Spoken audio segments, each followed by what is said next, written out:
welcome to the stream. Greeting District Director, Distinguished Toastmaster Abhisara, Club Road Director, Toastmaster and Somanak, dear district leaders and all the valuable members of District 97, Toastmaster International, every year we will have the annual contest sequence, which includes international speech contest, table topic contest, evaluation contest, and this year we have online speech contest as well. With the moving of the normal way, like in previous years, we usually do the online contest, but now we are moving back to the in-person contest format. So for the newly becoming leaders, you must be very unfamiliar with how to organize the contest, and especially is if there are any new rules in the contest rule book. Therefore, we organize this contest training so that you can learn more about how to organize the contest effectively from the club level to area level and to division level. So let's get yourself ready for the contest season this year. And I wish you all the best with your contest coming. So back to you, MC Thomas Iris. Thank you so much for your sharing. And now, dear fellow Toastmaster and friends, I would like to introduce our trainers for today, DTM Hiếu Phùng, Program Quality Director, Toastmaster Hằng Nguyễn, Division B Director, Toastmaster Phương Su Su, Area N3 Director. And thanks for being with us today. And today contest training consists of 3 sections. The first one is Chief Judge training. Second one is how to organize an amazing in-person contest. And the last one is the judging criteria and the tips from the district champion. We now begin the first section, Chief Judge training. Please welcome to the screen our Program Quality Director, DTM Hiếu Phùng. Okay, so one of the most important role in a contest that is besides a contest chair, which can consider as the Toastmaster of the day or the MC at any event, or the organizing chair would be the project leader. The chief judge plays an important role because he will lead a team who define the winner of your contest. So in order to ensure the result will be fair and the representative from your club or your area or your division will be competitive enough to compete at the district level, that's why the chief judge is very important. And in my training, I will share with you 3 things. The first one, the qualification to be any type of judge. So you may heard the word chief judge already, but there are also 2 other types of judges, and we'll find out what are they. The second part is the responsibilities of a chief judge, and the last one is where to find your judges. The first one, the type of judges. There are 3 types of judge. The first one is the chief judge, which is the leader of the board of judges team. So the responsibility of this position is to manage the board of judges team. He will advise and respond to any incidents of the contest. But bear in mind, the chief judge do not judge the contest. Do not judge in the contest. So who will judge in the contest? Those are called the voting judges. The voting judge will use the contest ballot and the judging guideline to judge and select the winners of your contest. There is another type of judge, is a tie-breaking judge. This one will use the contest ballot specialized for tie-breaking, and his ballot can only be used when a tie happens, which means when 2 or more contestants have the same name, the same scores, which will be shared detail by our area director, Toastmaster Phương Su Su, later. So in order to be a judge, we have 2 qualifications. The first one is membership. At club level, the judge can be a pet member. So any pet member from any club can be a judge at the club level. But moving on to the area level and above, that member must be a pet member for a minimum of 6 months. But from division to district level, the judges must not be a member of the same club as any contestants. For example, if I want to be a judge in a division contest, so my club, the contestant must not come from my club, which means the contestant didn't win at the area level. You understand? Right. And one condition for on level, that is the judge must be presenting physically at the contest, and of course, except for online speech contest.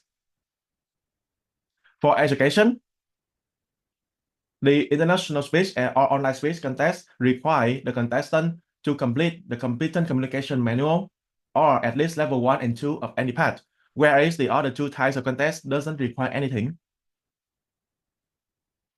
So responsibility of a chief judge, there would be two phases. The first one is before the contest, and the second one is during the contest. So before the contest, the chief judge must form a board of judges team, including first the 14 judges. So the number of judges will base on the level of the contest. This will be shared in more detail in the part of division director Thomas Hang Nguyen. One tie-breaking judge. And please remember that this tie-breaking judge can only be known to the chief judge. So the chief judge is the only one who knows who is the tie-breaking judge. And last one, 2 ballot counters. Now you might feel very confused if you have read the contest rule books. If you have read the contest rule book, it said that the chief judge must watch over the timer as well. I must do the briefing for the timers as well. But I feel that the contestant must work very closely with the timer in order to ensure that speech didn't go over time. So I usually group the contestant, the contest chair, and the timer together so that they understand the timing signal and they understand how the speech is gonna be timed during the contest, and in order to reduce the burden of the chief judge. The second task, to conduct the judge briefing. So you can find what you need to do in a judge briefing in the Toastmaster International Contest Rule Books.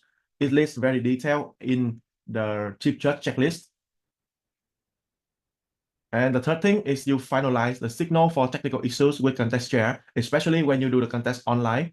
You must communicate with the contest chair whether a technical issues happen so that you can signal to resolve or to pause the contest for resolving the technical issues. And last one, you determine the communication channel, which is maybe the messenger group, a live group, so that you can discuss and exchange information with the team. During the contest, they have a lot of things to do. The first one, collect the time record from the timer. How many timer do they need? Anyone remember? Okay, wow, very good student. Second, collect the tie-breaking judge ballot. How many tie-breaking judge ballot do we have? All right, good job. Resolve any eligibility or originality protest that may arise. How many types of protest do we have? Wrong. Not one. Not two. Okay, that's three. Three types of protest. The first one is eligibility. How can a contestant be considered eligible? The top one criteria is to be a PAT member. Yes, thank you, Didi. To be a PAT member. And the second one is if he participates in the international speech contest, he or she must complete the level 1 and level 2 of any PAT. So that is eligibility. Second is the originality, which is your speech contest cannot exceed 20%. That's the same of any other speeches. And last one is the reference to the other contestant speech during the same contest sequence, which means within the same contest, the later contest cannot refer to the previous contestant speech. For example, when Thomaster Hang Nguyen, she is a contestant and she talk about maybe her dog, and then I'm the contestant after her, and I repeated, oh, Thomaster Hang Nguyen has a dog, and that would be eligible. So that is the three types of protest, and the protest may only come from, anyone remember? Chief judge. The protest may only come from the voting judges or the contestants. Only these two people. And on other protests that comes from the audience cannot be considered, only from contestants and voting judges. So that is for the result, any eligibility and originality protest. For one, oversee the counting process, see that all ballots are counted twice to ensure accuracy. I remember last year, the Division V contest, they count like 3 times and still mistaken. And still mistaken. But somehow things turn out well. So please be careful when you count the ballot. Last one, provide a list to the contest chair showing placement of all contestants. And remember that list will have first place, second place, third place, and the number of time disqualification as well. In the result announcement, there will be a little box called the disqualification and the number of the this time disqualification cases. You must be identify that as well. So that is the responsibility of a chief judge. And last one, where to find our chief judge or our judges? A lot, they are around you. There are a lot and they are around you. First, we have the district leaders. You have the trios, which is Didi Abhisara, CCD Somana, and myself. And we have the division director like DVD Hang Nguyen, DVD Giang Rita, Chip Lai, Wanda, Dr. Veras, and Thomas the Mac as well. Did I miss anyone? No, right? Yeah. Thomas the Giang Rita as well. Yeah. And we have 16 area director. 16 area director. So you have a lot of human resources to support you. Besides, we have senior members like the past district director. Like we have DTM Tanu, DTM Nasara, DTM Venus, DTM Lin, DTM Sunatawan, DTM Chindara. They are always there to support you. And we also have some next door Toastmaster. It doesn't mean that the one who lives next to your house, but I mean those, because we are living in a globalized era right now. So you can go and you can travel around the world virtually. So you can ask the Toastmaster from the other sides of the world to come to your club and be a judge. And for your information, I am currently in a WhatsApp group it includes every program quality director around the world from all the district. So if you need help, I can post a message in there and ask for the help from the judges to see whether any members who are living near your place, so they can come and they can support you. Because one thing, if you want to be a judge at division level, what is the most important criteria? Must not be The same club? Yes, must not be the member of the same club as the contestant. It is not listed in the rule book, but it is listed in the judges' code of eligibility and code of ethics. So you must read that as well. Okay, and that's all for my session. Wow, that's fast. 19. Okay, thank you, ID. Thank you, CCD. So much. Thank you so much for your valuable insights. It's raining. It's raining here, so it's noisy a little bit. So make sure that you can hear me well. Should I say louder? Okay. So next we will transition to section 2 from our Toastmaster Hang Nguyen, Division B Director, how to organize an amazing in-person contest. And please give a warm welcome to Toastmaster Hang Nguyen. Thank you so much, our MC Iris, and good evening, good afternoon to all distinguished Toastmaster in the Zoom today. And it's my honor to share with you about the topic how to organize an amazing in-person contest. So actually, we organized an in-person contest, not in-person contest, it's a hybrid contest for Division B last year. And we have more than 80 people attending offline, but also more than 100 people that are attending online. So this is really a big event for the division, not just for the division, but also for other levels to really to have a really careful organization in order to have a wonderful experience and event to all the Toastmaster members. From my view, the contest is also at the heart of Toastmaster, where it is not only the place for a talented Toastmaster that can shine on the stage, but it's also the chance for our members that they can learn from the experience and the talented speaker, but they also get inspired so that they can dedicate themselves to really dig into the communication and leadership communications skill.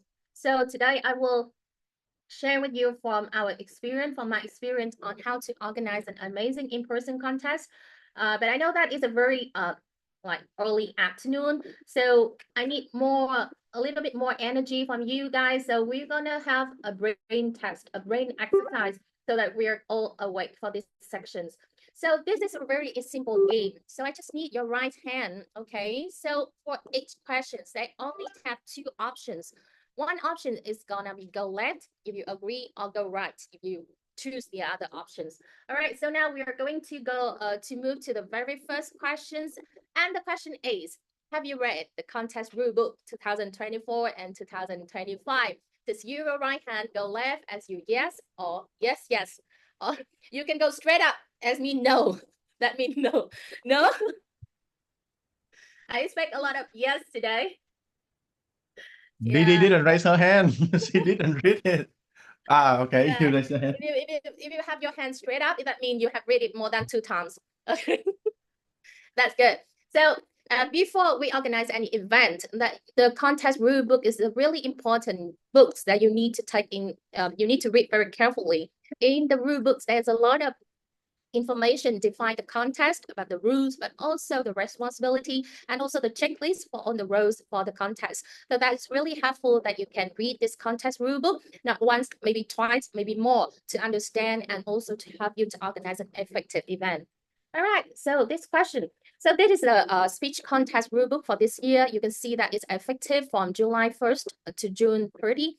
Next year. And also I put the QR code here. So if you not have the chance to read it, you can quickly scan the code and you will get the book, the rule book. So I recommend you to read it very carefully. All right, my second question is, this year there are types of contest. How many type of contests that we have this year? Is it 3 or 4? What do you mean by this, Didi? 3? Like this, like the hand side, right? Yeah, so left, you think that it's 3, or right, you think that it's 4? Left or right? 3. 3, okay. Is it correct? Program quality director, we have 3 types of contests this year. DTM Hiếu Phung. Still confused. Oh, yeah, the correct Which hand answer is is 4. And this year we will have international speech contest, table topics contest, evaluation contest, and online speech contest. So we have 4 types of contests. Last year, we only have 2 types of contests, which is international speech contest and table topics contest. But this year we have 4 contests, which means that the amount of work and amount of preparation gonna be double from last year, maybe more than double, I believe. Yes, but there's more contests and more playground for our member to really to show up their abilities, but also to experience. So that is a really good chance for our member as well. Next, similar to last year, can we conduct hybrid contest this year? Is yes or no? No, we see the answer from Annie. No. Is it level right? Yeah, DTM Hiếu Phung is moving around. Yeah, maybe in the middle. Yes and no. Yes and no. Yeah, so this year we're not allowed to conduct hybrid contests, which means you only can have in online format and in-person format. So I have summarized all the format that you can have at different level. So at the club level, it's really depends on what type of clubs you are you online club or offline club? If you're online club, you can have all the contests in online format.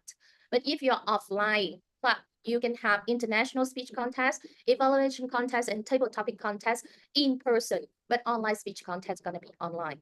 So this is the breakdown that you can see at which level and for which contest that you can do with which format.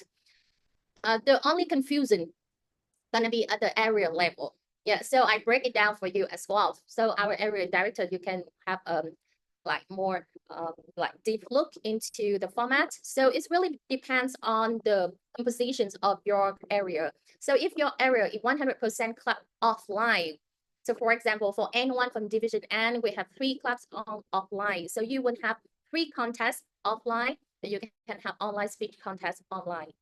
For the online, for the area that have 100% of club online, which is V1 from Division V, We have all the clubs online, so you can have all the contests online. But for area that you have mixed types of club, which is you have both online and offline club, it's up to you to decide which one that you can proceed at the area level. So it can be online contest or in-person contest. All right. So for every event, especially for the contest, preparation is actually divided into 3 periods of time, which is the before the contest, during the contest, and after the contest. But the really key word here is that preparation is the key. This year, we have the contest way more earlier than last year, but it also allows you the time to prepare for the next level of the contest. And to make the contest become real and become an amazing experience to all the Toastmasters and also to our guests, the organizing teams is really important. And this is just a picture, a photo of our organizing team from Division V contest last year. Not all people, but this is the main people that helped the event reach the success. So this I also break down into the organizing team that we have last year, so that can help you to have a full picture of how you're going to organize an event. So in the contest rule books, it's hard for you to find the word organizing chair. They only mention about the contest chair and chief judge, but based on our hands-on experience, we think that we need to have a top person that can oversee everything and also to connect all the dots. So we will have a person that in charge as the organizing chair. Underneath, we will have chief judge who will work closely to board of judges and also ballot counters. We have contest chairs who are going to work very closely to contestants, timers, test speaker for evaluation contest, and also MC as well. Sergeant at arms is really important for in-person event. We usually have one person will take care of the venue, one person will take care of the technical, 2 contestant monitors who are going to move our contestant to different rooms and also will escort them back to the stage, and also other people that can help the contestant oversee the contest and have something else. And also we will have a PR team, which they will help us to promote the event, and also have some one on-site media. He will take pictures of, take the photos and video or short interviews after the contest, but also someone who will take over the social media to promote the event. So basically you can see that comparing to online contests, there are a lot of things to do in-person contests. They're going to be involved a lot of people. So it now for you, it's really now the time for you to choose the person and to form your team so that you can organize a successful event or contest. So now I will go briefly through each of the role that we have here. And one of our members, she will share her experience last year, and she will share with you some lesson learned, but also some of the key point that we experienced and the solution that we have. So first of all, it's about the organizing chair. The organizing chair actually is the one that shared the responsibility with the contest chair. In the rulebook, you only have find the information about contest chair, but actually we divided the responsibility between organizing chair and contest chair to make that so that people can focus on their responsibility and not step into other roles. So for the organizing chair, before the contest, it's really important for you to form the organizing team. The team is really important, and the team makes things work. So it's the first thing that you need to do is to form the team. The next one is to set the budget for the contest. Is really important because in-person contest, they're going to be some expenses that you need to take care of, like venue, printed handouts, certificates, a tea break, and any other items. So that is really important for you to consult with your area director or even division director to set the budget for the contest. Next one is to select the time and the date for the contest. I believe that our club and area and division that we are now has decided the time and the date for the contest already. But if you're not yet, so now is a time for you to select the time and the date for the contest. Next one, after you form the organizing team, is a time for you to briefing the contest to your team, to get to know people and also let them know the responsibilities and also how you track the progress, how you communicate with others, and how can you execute the plan. Next one is about the agenda of the contest. You also will be in charge of tracking the progress. order certificates or trophies. If you're at division level, you maybe order certificates or trophies from the district, and also notify any modifications and resolve any issues along the way, and also organize a rehearsal if it's like necessary. On the day of the contest, you're the one who will be ensure that the contest flow and also resolve any issues that we have. So last year we have some technical issue on the site, but we also have some problem with the venue. So how you are going to deal with that situation and solve that immediately, that's going to be shared by our member, one of our team member next. About the judges, I think that DTM Hieu Phong has shared with you a lot about chief judge, voting judge, judges, and tie-breaking judge, and also ballot counters. So it's just the summary from the rule books about the number of judges at the different levels, like club level, area level, and division level. So I may send it to you later after our contest training today, so you can take a look. Otherwise, when you read the contest rule book, there's really it is specified very like clearly in the rule books. I will skip the one with the judge. All right, for our contestant before the contest, they will need to join the contestant briefing. And the contestant briefing will be done by contest chair. They also need to fill in the form and submit on time to the contest chair. They also need to prepare their performance and provide any needed information for PR purpose. And they need to join the rehearsal, if any. We recommend our contestant to join the rehearsal when they can test the technical device, but they also can familiar themselves with the venue, also with the speaking area that they have, so that they are more confident when it comes to the stage. When it's on site, they remain ethic in competing and follow the contest chair lead, and also just do their best.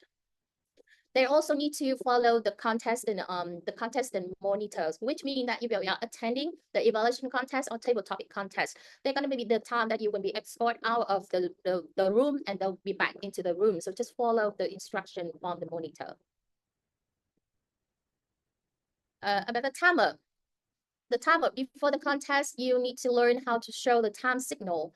I think that at different level, there are going to be different ways that we can show our time signal. For some clubs, they will use their card so they can show that the time signal. But for some clubs, they have electric device that they can show the time signal. So for the timer, they need to get to use that time signal, either card, either like in Zoom or the electric device, but they need to know how to use it.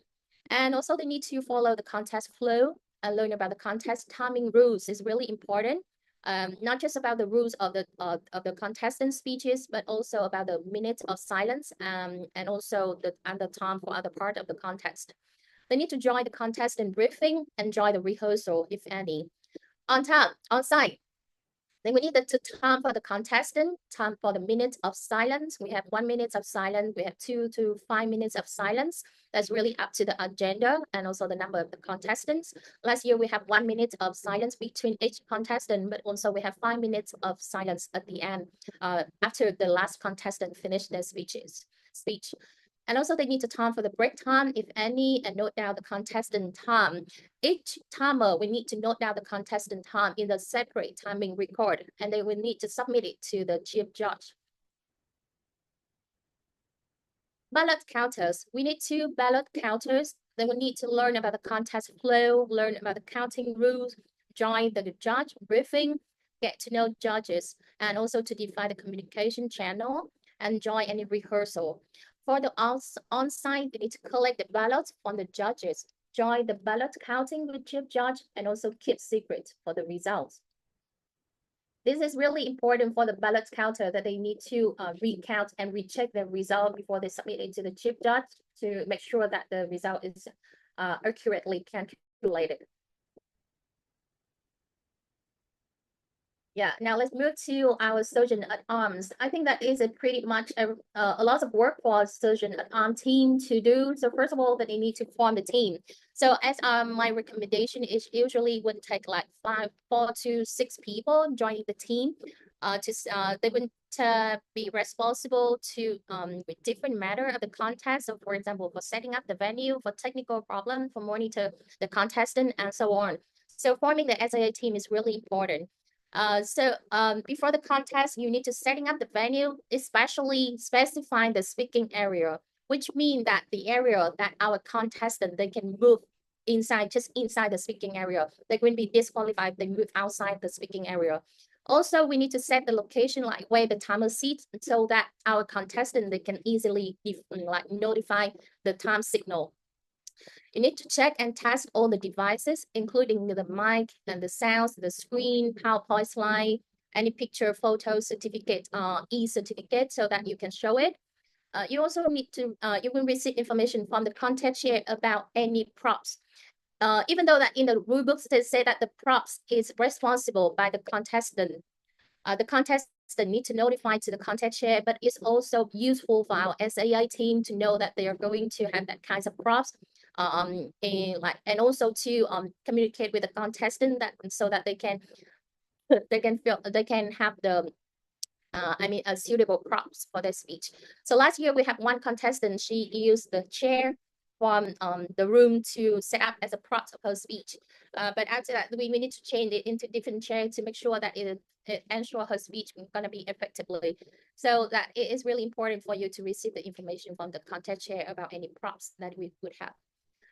It also the responsibilities of the SIA team to buy and print all needed materials, which mean the certificates, agenda, tea break, and any other materials, and also support the contestant, especially this year at the division level, we only have the in-person contest, which means our contestant might need to travel from different areas into the contest location. So the SIA teams usually they will contact the contestant in order to help them with the travel and accommodation as well, based on like they're familiar with the area, and also join any rehearsal if any. So in on-site, the SIA team they will first of all they will make sure that during the minutes of silence during the speech they are not any people that coming in or out from the venue. They only can go out during the minutes of silence, but you also need to follow the contest flow and observe and resolve any problem, any issues that may happen from the venue or technical problems. So this is one of the photo that we have last year. So it's basically in the speaking area that we need to specify for the contestant, which means that they can only move within this area in order to be qualified.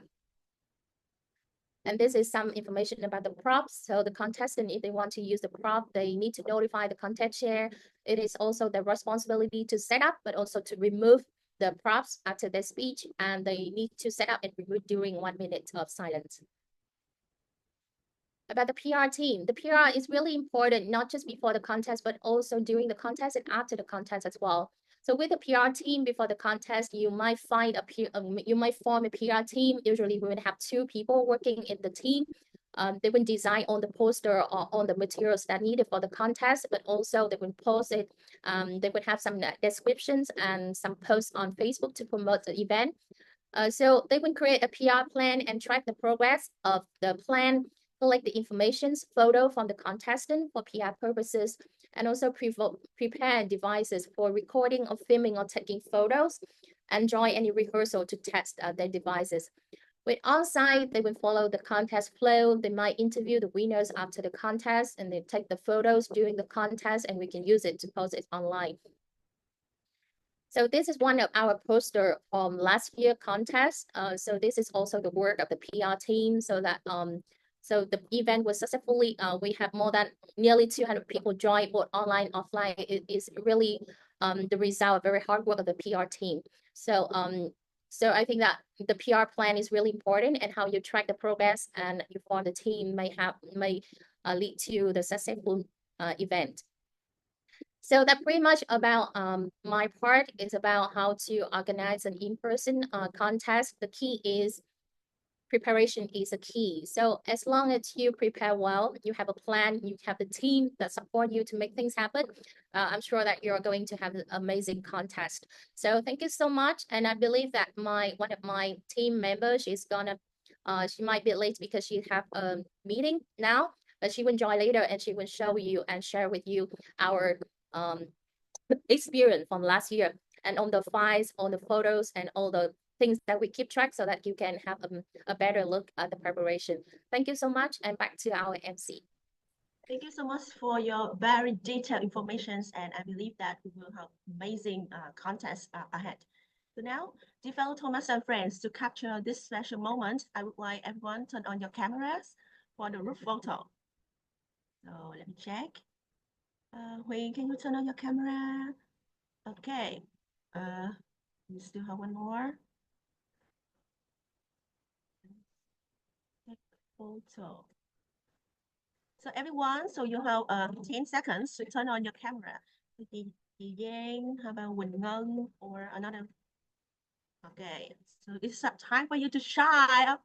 Are you ready? So this one first, number one, number one. Okay, and another. Okay, number one first. Okay, 1, 2, 3. Cheese, smile. Next. So we have another pose, freestyle. Okay, freestyle. So freestyle. Okay. Okay. Freestyle. 1, 2, 3. Nice. Thank you very much. Now, everyone, we will take 10-minute break, and then this is 2:20, so 2:30 we will come back and we will reconvene on time. Now, everyone, did you bring water? Take a break? Well, sorry, let me turn on the camera.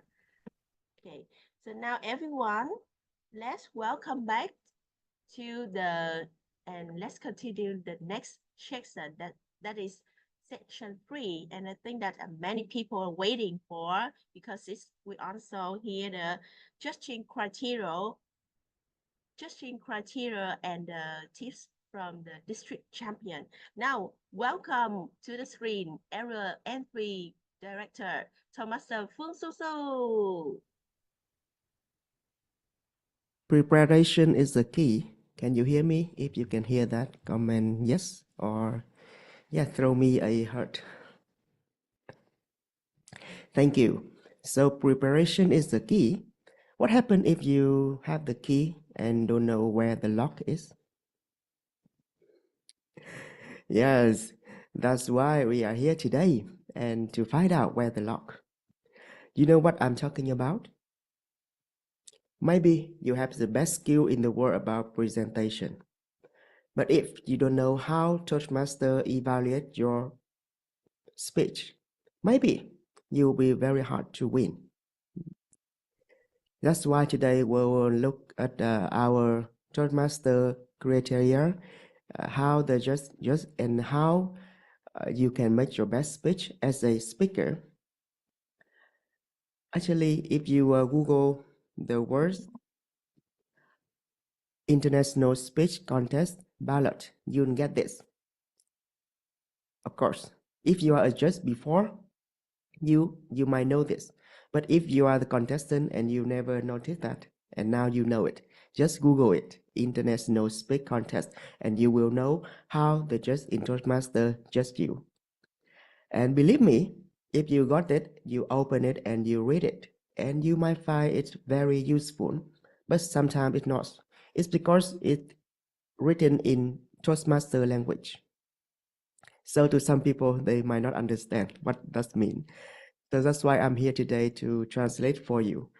Because the first time when I become a judge, when I received this one, I feel a little disease. Why there's so much criteria to focus on? And if I don't spend time enough to learn this, how to use this, so I'll get confused. And maybe sometime when I'm being a judge, and because there's too many criteria to focus on, so I cannot focus on this, and also I couldn't focus on the speech. So in the end, I did nothing with the score, and I just wrote down 3 most amazing speech I impressed on them. If you were a judge, this sometimes you do that, right? But believe me, if you understand the criteria, this criteria from Toastmaster, you will find this is a very good one to help you to identify which is the best speech, not only for contestant, but also for the judges. So let me translate it for you. As you can see here, it's look a little bit complicated, but don't worry, it has three parts: the content, the delivery, and the language. These are the three most important parts in a speech according to Toastmaster International Ballot. The content this session is about what you say and how you organize your ideas. It's the most important category. So you really want to focus here, both as a speaker and as a judge. And the next is 30% delivery. This session is all about how you say what you say. It's not the words that matter, but how you use your body, your voice, and presence to make your speech come alive. And the language. This session is about the words you choose. The language you use should be clear, appropriate, and correct.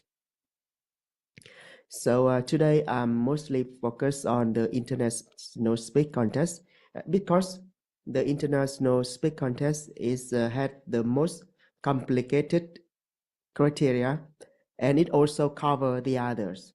So I just focus on it, and the most importantly that I only has the experience on this one. So let's look deep into the first one, the content. Why do you think that the content get 50%, not 16, not 17, or not 20, not 30?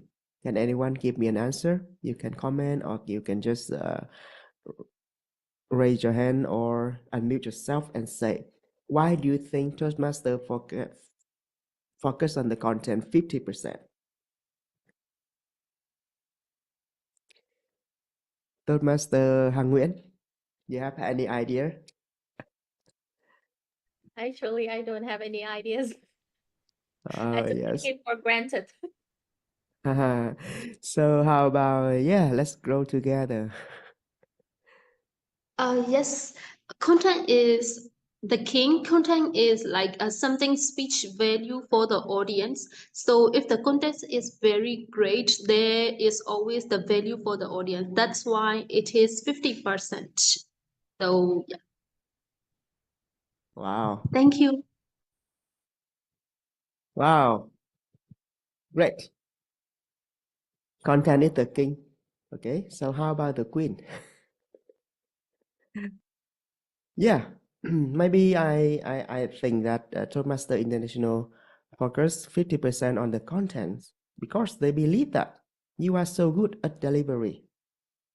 So good at delivery because you came to Toastmaster meeting every day, you do the speak every day. So about the delivery, everyone might be good. So what makes us different is the content. That's why I believe that they focus on the content is 50%. So in the content, there are also three more subcategory. The first one, as you can see, is the speech development, 15%. 15%. Wow. And this is about how well your speech is organized. A well-organized speech is easy to follow and keeps the audience engaged. Think of it like telling a story. You have a strong beginning to grab attention, a middle that builds on your message, and a clear ending that leaves a lasting impression. So everything you say should flow smoothly. So if you are a judge or a speaker, always ask yourself, is your speech clearly? Does it have a clear opening, a clear body, and a clear conclusion? And does everything flow smoothly toward a strong ending? And of course, how do you know a speech is good, is well organized? You must have some kind of standard. That's why I suggest you to, just watch the recording of public speaking champion because they have on in YouTube. And my top tip for you here today is that to know a speech is well organized or not. You know, beginning, middle, and closing is a very basic one. But if you look deeper into the most inspiring public speaking champion video, you will see that the well organized is not only they have the three three structure: opening, closing a body, and opening, but everything they say it fit together and it supports the message. And Craig Valentine, the 1999 champion, called it no phrase, no stage. It's very simple. If each speech has a message, so each part of the speech must support the message. And it's called well organized. So let me share with you a clip from Craig Valentine himself to help you understand how to organize a well-organized speech. Very simple, very simple. But at first, I need to make sure that you can listen to the clip sound, okay?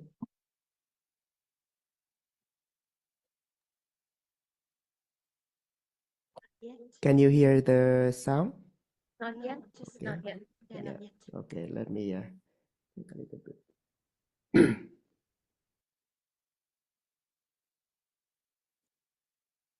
Can you hear it now? Not yet. Still no. Yeah. Can you hear it now? No, no. No. Still yet. no sound? Yeah.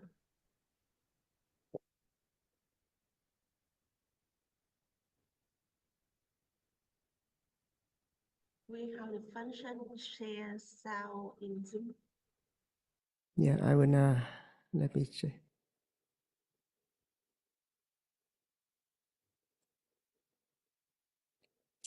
Yeah, if I use the share function, it's my little bit laggy. So let me check it.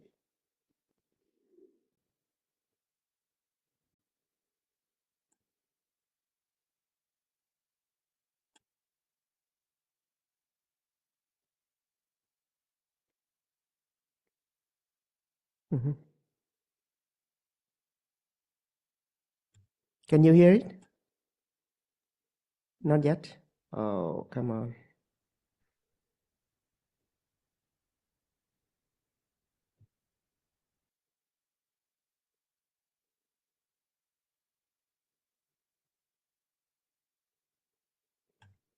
Wait me a minute.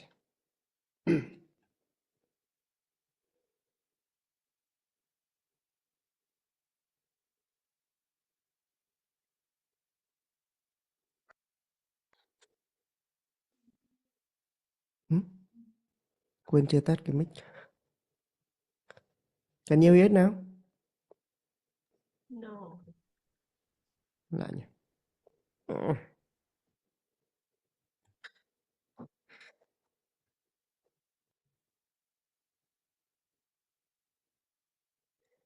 Ờ. Okay, let me set the sound on by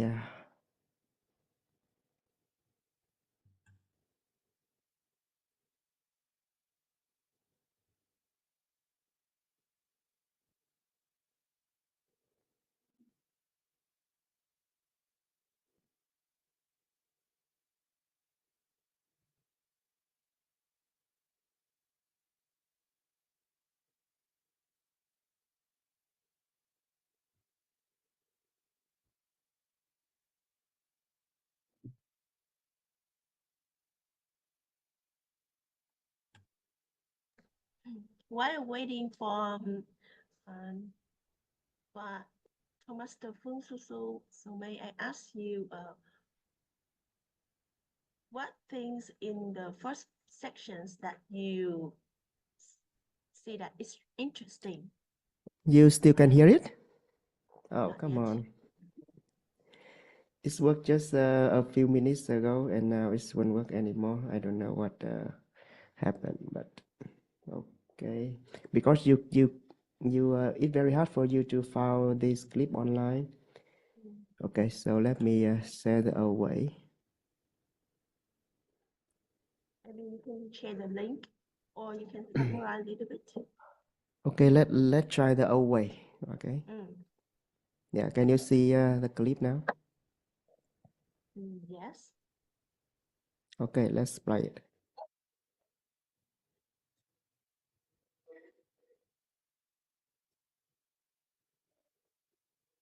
Can you hear the sound now? No. Still no sound? Yeah. Oh, come on. Zoom has the here I see. Play it. the video. Can you play the video?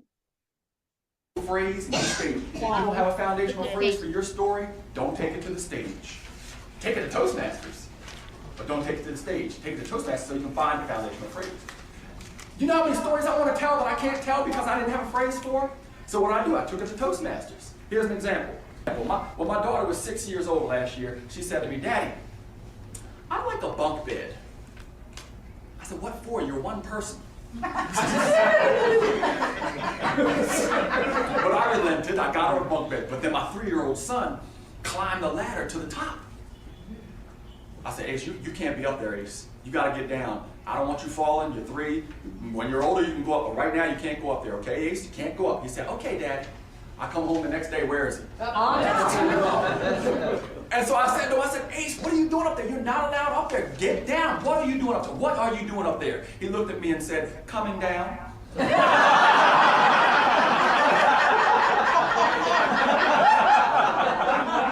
Now he's going to be a speaker. I mean, come on. What do I do with that? But I took it to Toastmasters. I could not for the life of me find a foundational phrase. And you know what somebody said? They said, "I got one." I said, "What is it?" "Sometimes you have to ignore your parents to get to the top." I never thought of it that way. So you take it to Toastmasters, get yourself a foundational phrase, and you keep building it on that. Your foundational phrase is also the barometer. Have you ever wondered, what should I keep in my story, what should I keep out? If it doesn't support it, take it out. If it does support it, keep it in. So now you know what the foundational phrase is. So in the other ways, and to me, to me, a well-organized speech is not only has clear part, one by one, opening, body, beginning, but also each part of the speech must align with the message. So if you find some part of the speech is not relevant to the message, that means that speech is not well organized. It's not very clean. So you need to make sure, if you are a contestant, make sure to clean your speech by make sure every part you say support your message. And if not, it's not well organized. And now we come to the next criteria. It's effectiveness. This very simple. It measures how well your speech connects with the audience and whether they understand your purpose. It's about whether your message is clear and if the audience stay connected. And the judges might ask themselves, was the purpose clear? Does the speech hold your attention? Or was the message right for this audience? And if you are a contestant, just keep the question in mind. How does your speech connect with the audience and serve a clear purpose? So you will get this point very easily if your speech has a purpose. It depends on this one. If it had a foundational phrase, a goal, a good quote, or some idea, yeah. And the top tip for this one is that you can ask yourself this question: how can I make this speech about them, not about me? And if you notice that many champions of public speaking, they opening their speech by address the audience, by talking about the audience, not talking about themselves. If someone talking about themselves, they have a very special, a very unique way to connect the audience. So let me give you a live example from our champion in 2014.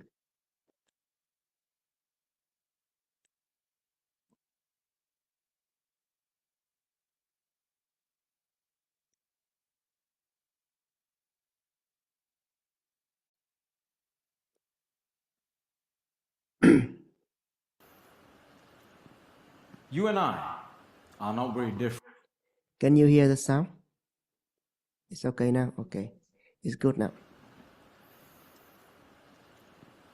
You and I are not very different from this flower. Just like this flower is unique,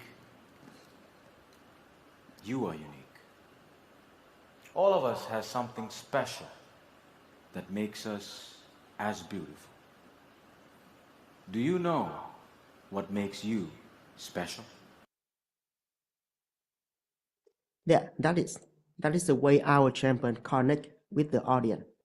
You and I, right? And if you look into other champion, they often start their speeches with a question. Like I remember Darren Rockroy in 2001. Have you ever had an interesting idea and then he fall on the ground? But he always asks the question. So if you are a contestant or a judge, always ask the question. If the speech is about the audience or about the speaker, yeah, and and that's how we conquer this criteria, right? Effectiveness. You connect with the audience, make your speak relevant to them, and make them engage them in the speak. And remember that Greg Rantai once said something I love the most. He said that speak like you talk, not like you write. Yeah, consider a speech is just a talk, a conversation between you and the audience. And the more you turn it into a conversation, the more engaged the audience will be. So always keep this question in mind. How does your speak connect with the audience and serve a clear purpose? And can the audience easily understand your message? And does it keep their attention? So we come to the next criteria, sub-criteria in the content. And this one is very, very important, 25%. It means half of the content. So you must focus on that. And also Toastmasters International also give you a guide. If you notice that, they always mention that you should not or you mustn't quote or use something of other speaker. Yeah. And also if you have some sources, I mean you use some quote, it must not exceed 25% of your speech, because this session is about the importance of your message. Your message should offer something meaningful and original, something that not only matters to audience, but they also feel something new. The audience should feel that they have learned something new or gain a fresh perspective. Why? It's because there are so many speeches. There are so many ideas. So the audience came there for you. They want to hear your unique message, not to recite some old message or come here to get some old ideas. So the question to keep in mind is how meaningful and original your speech. Are you saying something that important and adds the value to audience thinking? So here you have two strategies. The one is you say something that totally new, no one have ever said before. And the second way is you say something old in the new way to give them new perspective. Yeah. So as a judge, you also ask the question: does this speaker say something new, or he says something old in an interesting way? Yeah. That's how you got the score on this criteria. Yeah, so remember the question in mind. Does your message make people see or feel something new or something old in a new way? Yeah, it's very important. And the next, how sometimes, what you say is not important as how you say it, right? That's why we have 30% on delivery. And in that delivery, we have physical, we have voice, we have body language. Yeah, about physical means the body language. And talking about the body language is very simple. To me, the body language, the effectiveness of body language lies on the ability that you use naturally, not forcing it. So, and body language is very vast. It refers to your body, your gesture, and your movement on the stage. The way you stand, you move, and especially the way you use your hands should support your message. Your appearance and presence should match the tone of your speech. For example, if you speak about something seriously, your posture and expression should reflect that. And you should also stay within the designer speaking area. And talking about body language, there are so many things we can consider. But today, I'm going to share with you one simple thing that I learned from Craig Ventai. How to use your body language effectively. It's very simple. You do what the story tells you to do. You do what the content tells you to do.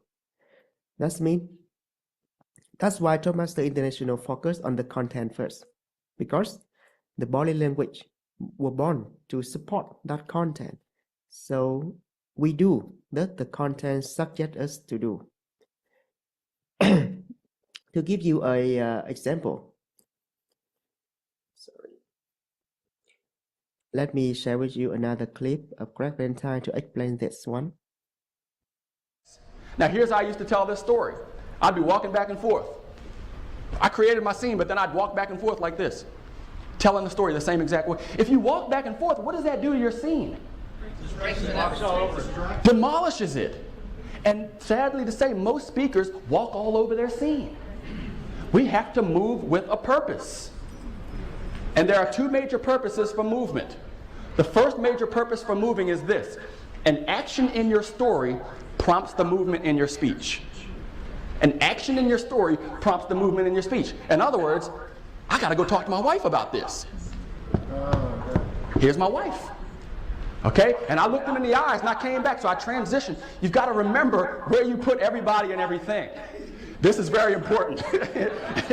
As Walt knows, because he's been to some boot camps, we do speaker boot camps around the country, and one time I had a guy come up and do his speech, and it was a very touching speech, very touching.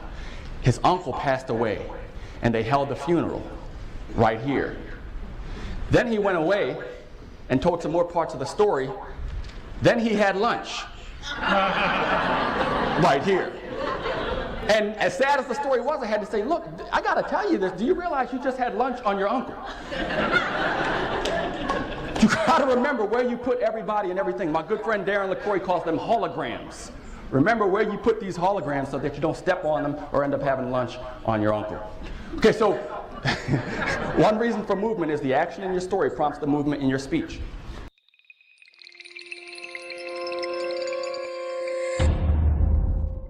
Yeah, so now you know how to use the body language properly, right? It's very simple. The body language must match the content. So if you are a judge, just look for your ear will hear what the speaker say, and your eye will see how he say it, how he move the hand, the expression, and especially how he uses the stage. And if you see the match, this one is good. And if you are a contestant, just remember this: you only move when the content suggests you to move, right? When the story says something. the story change or the story suggests something. You just do something to follow that story. That's very important and very easy to check our body language. The second one is the voice, 10%. The voice needs to be clear, of course, expressive and easy to understand. And vary your pitch, the high and the low, and speech to keep the audience attention. Why? Because a monotone voice can make even the best speak become boring. Remember, even the best speaker might give the most boring speeches if they use a monotone voice and became a sleepy weasel, right?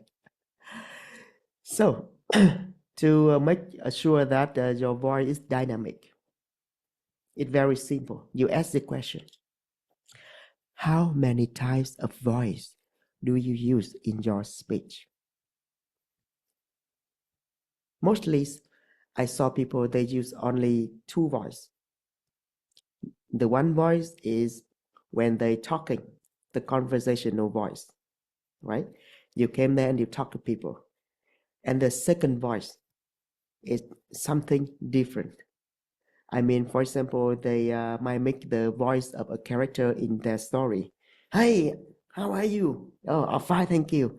Yeah, that's the talk from two of my inner characters. So I have only two voices. The one is for me, the talker, and the second is from the dialogue. But you know, the champion, they knew many types of voice. They has various ways to use it. Can you list for me other types of voice? Just comment.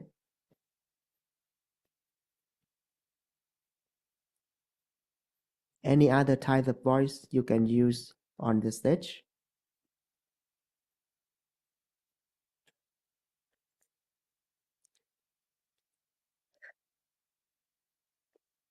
Anyone? Yeah, thin noise. What do you mean, Ryan Nguyen? Can you explain it to our people here, to our audience here? What do you mean by thin noises?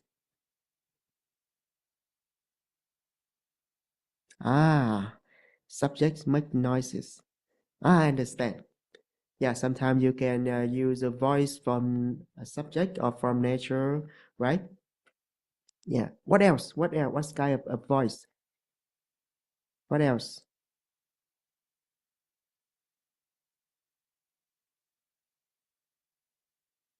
It's very hard, right? Huyền. Anger side, evil side, villain, mentor, friend. Yeah, you can change your tone to change your tone to point out which the point are you using, right? Yeah, great idea. So we have many types of voice: the talking voice, the narration voice. Sometimes you can use the whisper voice. Let me tell you a secret. Yeah. And sometimes you can use your normal voice. That throw all the way. And sometimes you use strong voice. Sometimes you use soft voice. Sometimes you use emotional voice or something like that. Make sure that in your speech, make sure you use, because I saw that most speakers only use two types of voice. Make sure you speak at least 3 types of voice. Yeah, you can use any type of voice you want, but make sure there are at least 3 types of voice in your speech. That's called vocal variety, right? And the most important thing here is in the voice. Here is there is one thing that to make sure that the audience understand. I suggest that you use a simple language, because the more simple your language is, the easier for you to vary the tone. Believe me. For example, let's talk about the word complicated. The word complicated is very complicated, right? Complicated. 5 vowels. So if you use a word with 5 vowels, it's very hard for you to train the tongue, raise the speed. It's harder than the word simple, right? Can you try it? Now I want you to Minh, yeah, I want you to try that. You say the word complicated and the word simple. I want you to say it in a fast tone, a very fast way. Let's see how you do it. Complicated and simple. Complicated, simple. Okay, more quicker. Complicated, simple. So, how do you feel when you say the word simple and complicated? Which one you can say it faster? Or simple. Yeah, of course, simple, because they have two vowel, right? Only two in English. What do they call this? Consonant or syllable, right there. Yeah, the less syllable, the more you can control your voice. Very simple. That's why I always prefer using simple words in my speech. And there also something I will tell you later, right? So let's talk about the next criteria in our delivery. Manner. This one is the most, hard to understand. when I read the ballad, very hard to understand, because it's about confidence, it's about enthusiastic and genuine you appear, and it's very hard to understand it. So I make it very simple for you. The question to keep in mind: how confident and enthusiastically do you speak? Your manner should make the audience feel like you care about what you're saying, or that you believe in your message. If you are nervous or unenthusiastic, the audience will feel it, will notice. So it's very important to project confidence and passion. So let me ask you a question. If you are a judge and you see a contestant shaking their hands, or they might make some mistake, what will you do? Do you give him a minus point? Right away? Yeah. But what if, despite that contestant shaking, but he still continue and deliver his message very well? So, would you give him another chance? Okay, maybe also a minus, but not -5, but also -1, right? Yeah. So, a very good tip from Ramona Smith, our champion in 2018. Be confident, keep going. Because why? Most of the audience want you to success, even the judge. Yeah. So if you are a contestant, you go on the stage and you make a mistake, or you forgot something, yeah? All right. The worst part that you forgot to say something. So don't worry. And let's hear our tip from. There's no need to apologize if you make a minor mistake, such as skipping a portion of your speech or forgetting a few words. If something like this happens, don't worry. Your audience most likely doesn't know the difference. Just move on and you'll find your way back on track with your next point. If you apologize, you call attention to the mistake, which takes away the important point you want to make. An advanced speaker knows how to guide the audience's attention toward the important parts and away from the small stuff. Whether you make a mistake or not, just remember that people want you to succeed. And because of that, they're rooting for you.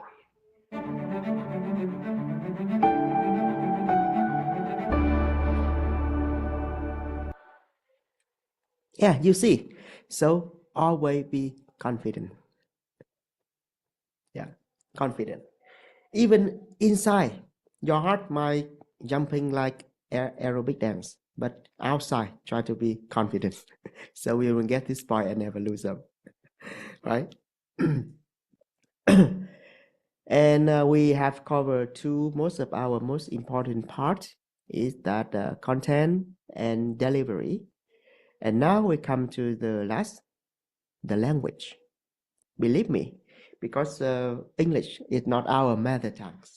So the best way to be better at this criteria in Toastmaster contest is to not focus on them.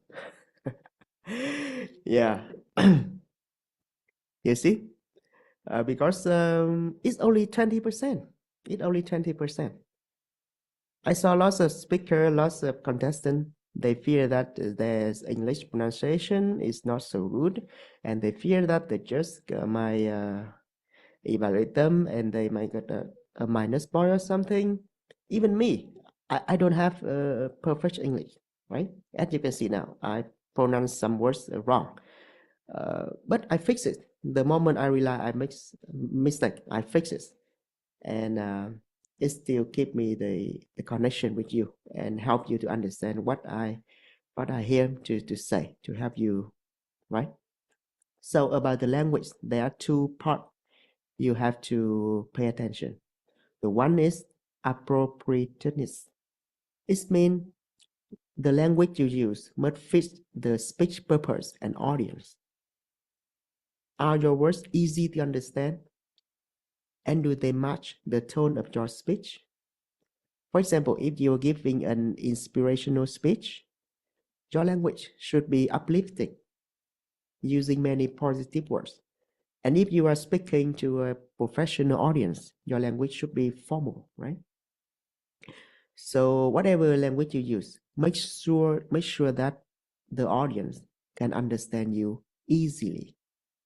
And my tip for our contestant, because English is not our native language, so try to keep the word you use as simple as much as possible. Because the more simple the words, the easier for you to pronounce. I know, of course, you can practice speaking it at home. You can practice a lot so you perfect your pronunciation. But believe me, when you are on stage, many things could go wrong. You might forgot this, you might forget this one, that one, and then you compromise. You might think of something new. So if you have a speech with many complicated words, it will double the risk of your winning. So use the less and the most simple word as possible. Yeah, like you trying to express your idea to a child or something, right? And another top tip for you is, you know the quote, a picture is worth 1,000 words. So how to paint a picture in the audience minds? Let me show you an example.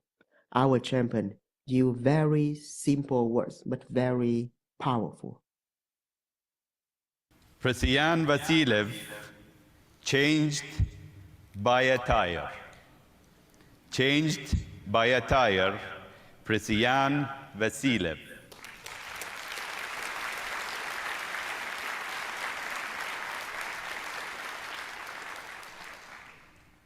The steering wheel jerked.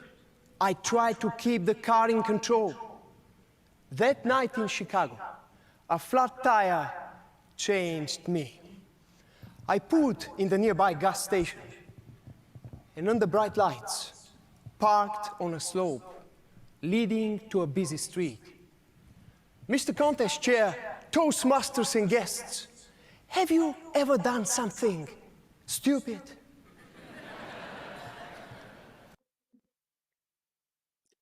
Yeah. Can you imagine what he say in your mind? Yes, of course, right? Can you imagine the bright light? Can you see the bright light? Can you see the night? Can you see the car? Can you see the slope? Right? Yeah. Prasyan used very simple word, but those simple words paint the picture in our mind. Yeah. So that's how you got you got to maximize that score in this criteria. Use simple words and paint the picture in the audience mind. And the last one is correctness. Right, 10%. That's how you'll find that if you look into the list of our champion recently here, you will see that not many champion from US. It means not many of them has a English as a native speaker, as their mother tongue. This is why. It's because the correctness, it means the grammar and pronunciation, only 1%. So, if there are two contestants compete for the champion, right? One is a native speaker, very perfect English, and the second is non-native speaker, but the content is so great. So which one we will? Right? Maybe our native speaker have perfect English, but that perfect English only got hit 1 point. And the other 9 points, it depends on the delivery, depend on body language, and depend on the content. And this one, he's a non-native speaker, and his content is so great, got his 5 points, and his body language is great, got his 4 points. So we had 9 points. Yeah, now you know. Even that you're not good at English, maybe you can be the champion one day, because the perfect English only give you 1 point in this contest. Yeah, so remember, language is about connection, not perfection.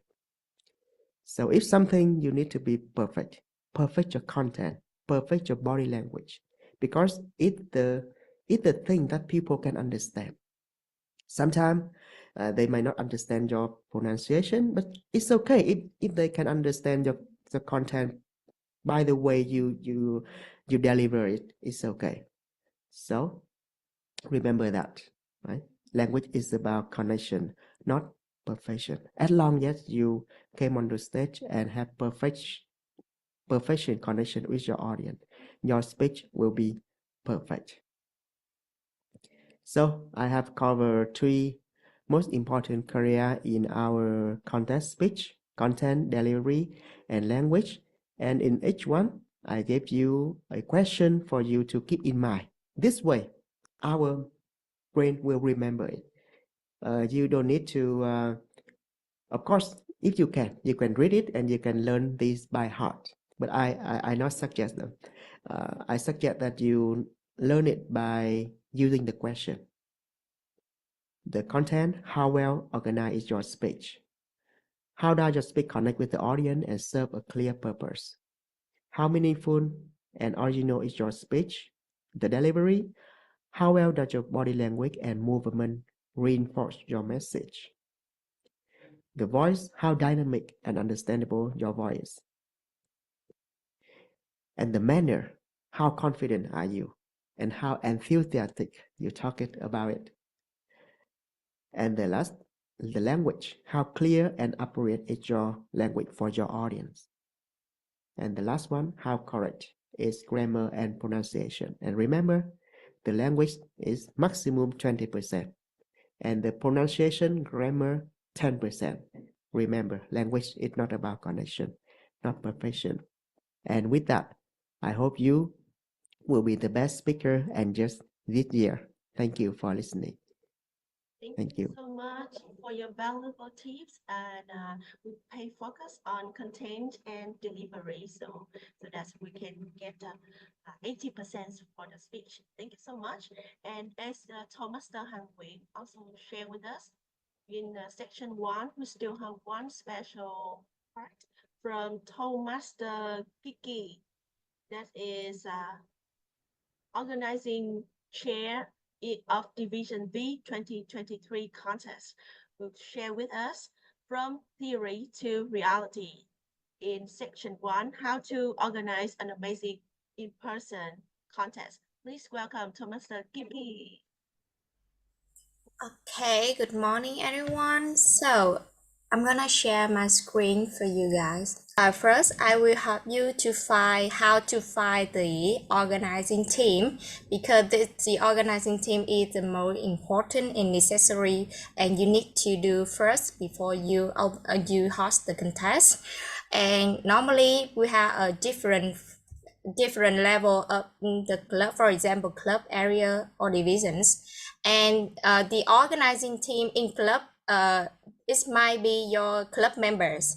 But from the division or area, it might be the area director or the area director assistant, because the organizing chair is the people who will fight on the supporting role, because they are the person that may know people how they working effectively, or they are close or they working before, so that would help you in when you host the event. So the organizing chair must be the people that have worked with you before, and the organizing chair should be the person find on the contest chair or the timer or the PR, and the PR may be the person online, because it's PR management don't have to be on site on the event, so you could find someone online to do that. And you have to find the chief judge, and the chief judge is the person will find on the judge. Okay, so organizing chair just find the contest chair, chief judge, AAA, and on the PR management. And for the board of judges and pilot counter is the responsibility of chief judge. And about the number of how many people you should have in the contest, like Toastmaster Han Nguyễn has shared before. So the contest should be have a lot of people that support in the event, because there are a lot of unexpected problems. Okay, I will show you there are some unexpected situation that might have in your contest. For example, the first thing is your microphone for the speaker will have problems. At that time, the SAA team should prepare 2 microphones. One is for the MC and one is for the speaker. So if the speaker have problems, we should have another thing to back up for the speaker. And the MC before the contest holding, before that, the contest chair should tell to the contestant that they have to speak during the speech. So they should not stop except the emergency situation. For example, microphone have problems, or someone go to the room or something, so they must to continue their speech. So do not stop, because they'll interrupt. Okay. The secondly is the projector or the other equipment is not working. So that's why we should have the rehearsal. And secondly, in the day that have the contest happened, the organizing team and the SAA team should come earlier, 30 minutes or 1 hour, to check everything before the contest start, in case that there might have something that have problems, and we could prepare the other things. The next one, we did get this problem last year, that is the contestant disappear, because there is one contestant in the private room and they go out. So we have to go to find that contestant, and to prevent this situation happened, you should tell to all the contestant have to stay in the private room with the room coordinator, that the people will observe on the contestant when they are waiting for their turn to go to the stage. If they need to go to the toilet or something, you should ask for the SAA2 to help them to go to the toilet, but you have to make sure that the contestants are not their turn, and they are Maybe they are, for example, the contestant on the stage is number 1, and you have to make sure that the number 3 could go to the toilet. But if they are number 2, we didn't allow them to go out. So we have to keep on the contestant in the private rooms in case they are disappear. Okay. The next one, that audience may have some noise or interrupt, distraction when we are in the silent moment. After one speaker end up their performance, we will have the silent moment in 1 or 2 minutes, and the audience on the guest maybe have some noisy at that time, and we have to ask for the MC remind the rule again, because at that time the judge are counting the point, so we need to keep silent for on the judge to focus the task. So we should first we should ask to the contest chair to set the rule very carefully, and then when the MC say 1 minute silence start, we have to make sure that all the room are quiet.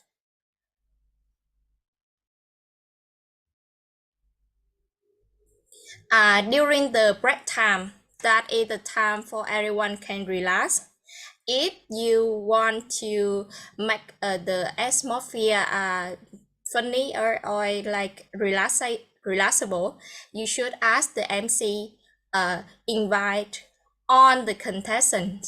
If you want to invite a contestant to say few words or to say some words, you should invite all of them. And to keep the time minimum, you should tell the contestant only share 1 sentence or only 10 seconds to share some things. That's it, to have that we can hear all of the contestant, they can share to be fair with everyone. So should not invite 1 or 2 people. If you want to invite all a contestant, invite all of them. Okay. The next one is contestant or judge. They will have some health problems or some health issue that they may not continue their performance. So before the contest happen, we should have the medical support, and the MC have to be flexible to find someone replacement if needed. And this one is that we should have some medical or some people that can help people have problems before. For example, if the contestant forget their speech, that will make the stage quiet. So the organizing team should give for the contestant a big round of applause for them to encourage on the contestant to continue their speech. And finally, in emergency situations, which for example, fire or heck or storm is coming, I don't know, but the MC have to know about this, and the MC should instruct everyone to follow the SAA to go to the emergency exit. That's on the problem that I might have in where I was on the organizing chair last year that I have to repair. And now I will share for you my drive that my file tracking that I did last year. Okay, everybody see my screen? I will send this link for you to download and make a copy. Okay. Because this on the file that my organizing team doing with this file.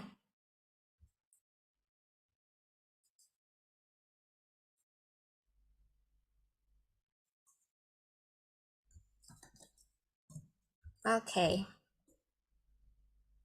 First, I will share. No, not this one. Okay. First, I will share for you the contest plan. The organizing chair is the most important person. So you might, if someone be the organizing chair, you should find someone very trust and very good technique about this. This is my action plan that I have to follow, and this is very important because this one can help you not forget some things. For example, find organizing team, find churches, and design. Before the contest happened, the organizing chair and the PR management is the most important person, because we have to information for all the contestants and for all the clubs. And this is the one that I can follow here. And whenever I did something done, just change it's right away it might change the situation, the status. And this one is a slide for me to find people that I find the team members, that I find someone, I will write their name in here. And we want to have one organizing chair and one is backup, maybe the division director or the area director. The chief judge, 1. The contest chair and MC, 2. One for the MC on the event and one for the contest chair to share the rule. The meetings master is the person that control all the technique in the room and keep audience silent. The test speaker is people for the evaluation sessions. Timer should be 2. The room coordinator is the person who observes all the contestants in the private room before they come to the stage. And pilot counter is 2, and they should be someone outside the area or someone outside the division. We will have 3 SAA. One is for the technical team. One is will take responsibility to get the print file, get the certificate, and get the flowers for all the speakers. The third AAAs will be for the checking person in and out and control the door to make sure that nobody can come out and nobody can come in while the speaker is delivering. The PR leader and their team members. So the organizing chair just only find the PR leader, and the PR leader have to find the PR team members. And this one is is the person is on site, offline in the meeting, is the photographer. You should have 2. One is for the taking the picture and one is for the video, for the recapping. I also have the material right here. The award trophy, the laptop, 2 microphones, 1 camera to take on the video of contestant. The backdrop is the backdrop behind the speaker. Standee, certificate, and flowers. This one is the file that I checking on the contestant for 4 contests. For the international speak contest, for table topic, online speak, and evaluations. This is for the number, and the contest and the contest chair will get the order before the contest happen to make sure that people on the contestant know their number. So you have to make sure to fill on these 5 before the contest happen. This is the agenda for on the contest. So I will send you this link and you can apply this link for your contest. Okay. And this is my PR campaign last year that I will have some main poster right here. So your task only just click on the updates, and I will have detail and script information for all the posts. Also have a content, design, deadline, post date, and reference link.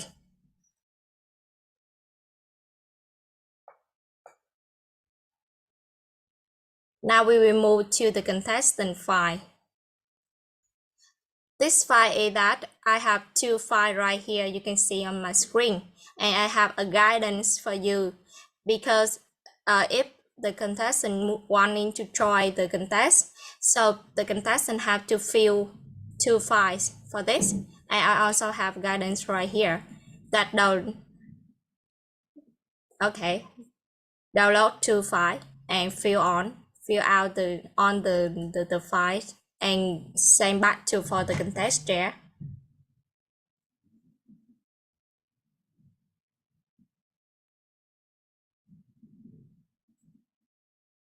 This one is when the contest happen, you have to bring on the files here.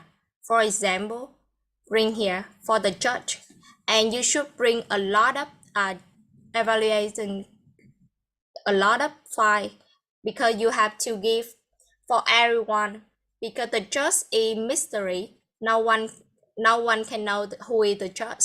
So this file we will send for on the guest, and the pilot counter will collect on the guest.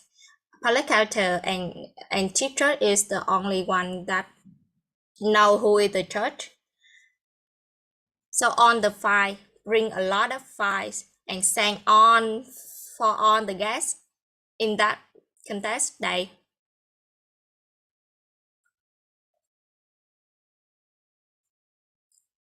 If someone want to be the judge in your contest, they also have to fill out this file. And I also have guidance right here that to the instruction how to fill the file, and we give back to the contest chair. And the contest chair have to make sure that they collect on the file from contestant and from the judge.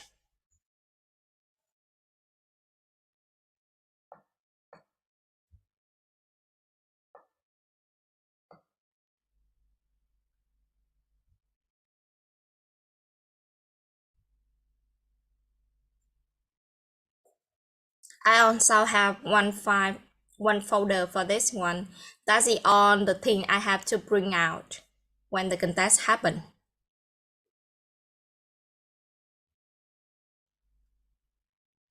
And for the contest chair, I also have slide for them to have the contest briefing for on the contestant before the contest happen. And you can see right here. And this is the contest chair responsibility to get the order, to make sure that all the contestant know the rules and fill out the form. That's all.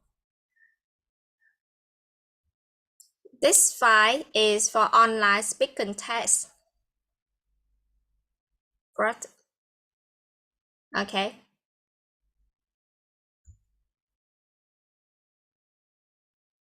And that's all for my instructions. And anyone have questions that might happen, you can take out the questions from me and I will explain. Thank you so much for very detailed. I'm sure that you are detail orientation person. And this time for Q&A sections. If you have any questions, just type in the chat box, or you can ask directly, and I see the questions from Huy. So the questions for the Toastmaster champion. Are you ready? So this is what is the most important factor you consider when you choosing a message that resonates with a large audience, and how to choose the one? So you can scroll up to in the chat box long questions. Okay, maybe I will invite Toastmaster Phung Su Su. What is the most important factor you consider when choosing a message that resonates with a large audience, Yes, it's a very powerful question and very hard one to choose which content will you want to deliver. So in my experience, because the essence of a great speech, it must be very unique. So I suggest that you choose the message that you feel unique to you, that you feel that you want to share with the world, that you have the most experience with that message.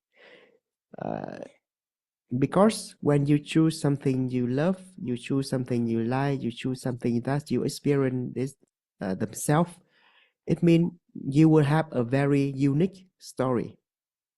And that's the most important thing, that you choose a message that relevant to you and very important to you first. And then you make it resonate with the audience. Because let's analyze it very simple, right?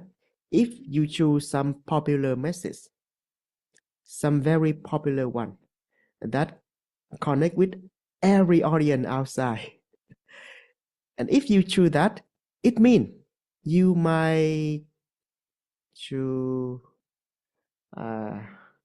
because it's very popular, so it's very hard for you to make it different. You might be compete. Your message will compete with the message that already have in the audience minds. So my suggestion here is that you choose the message based on you first. That the message that you have your most unique and deepest experience first, and then you deliver it in a way that relevant to the audience. That's my strategy. Yeah.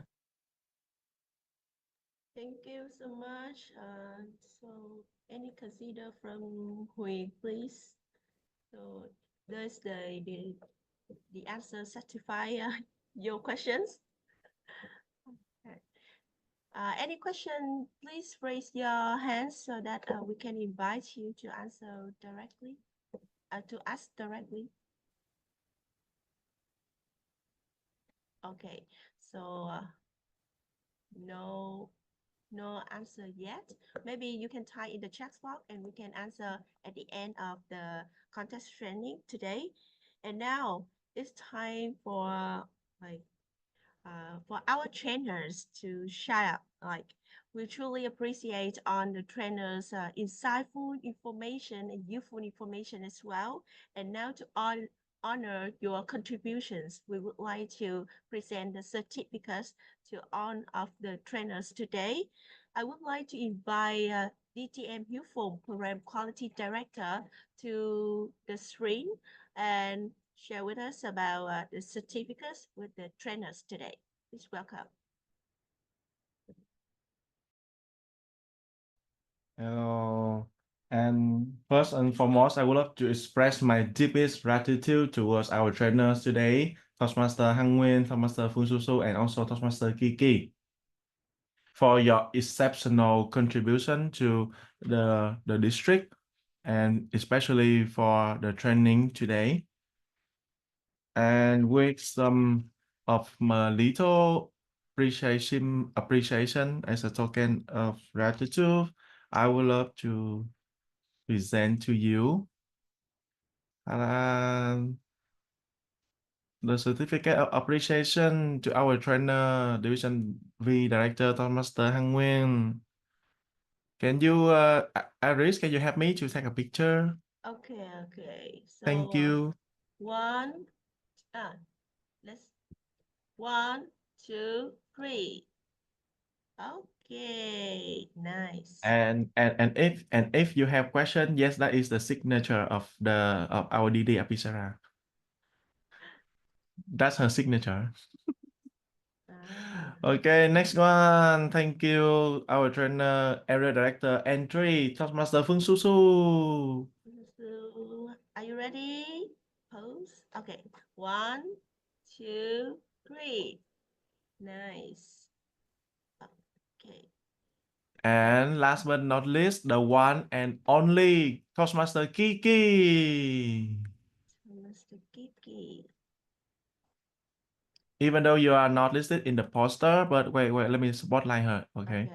Even though she is not listed in the poster, but she contributed her time and effort to prepare the training contents for you. So please give her a big round of applause. So Kiki, are you ready? 1, 2, 3. Oh, lovely.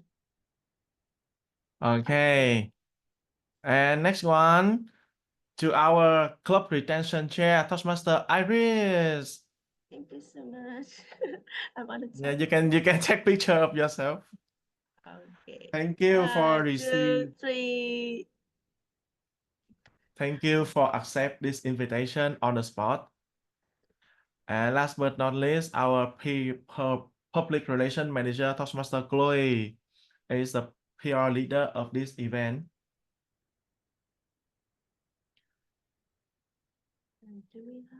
And I would like to express my gratitude towards all the members who spend your precious time here learning and preparing for your contest.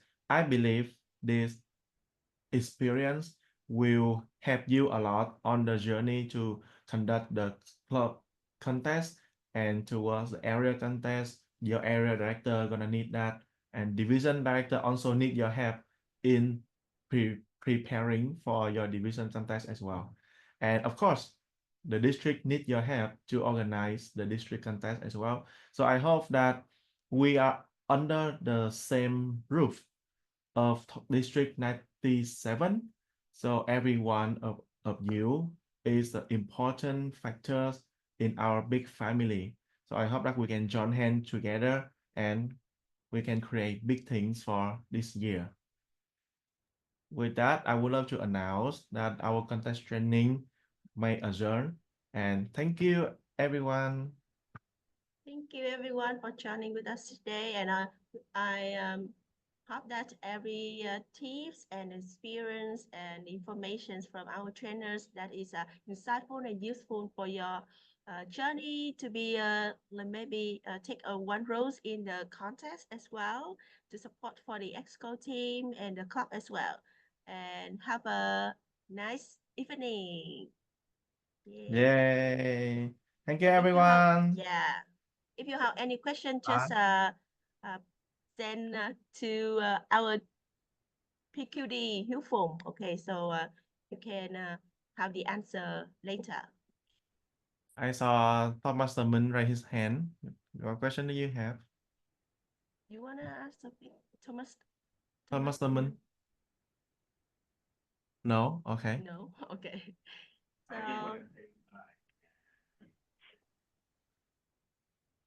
again. Okay, he said that you are beautiful, Iris. Oh no. I think he Okay. said that. Thank you so much everyone, and it's time for say bye. Now enjoy your Bye. evening, your weekend. Bye. Thank you.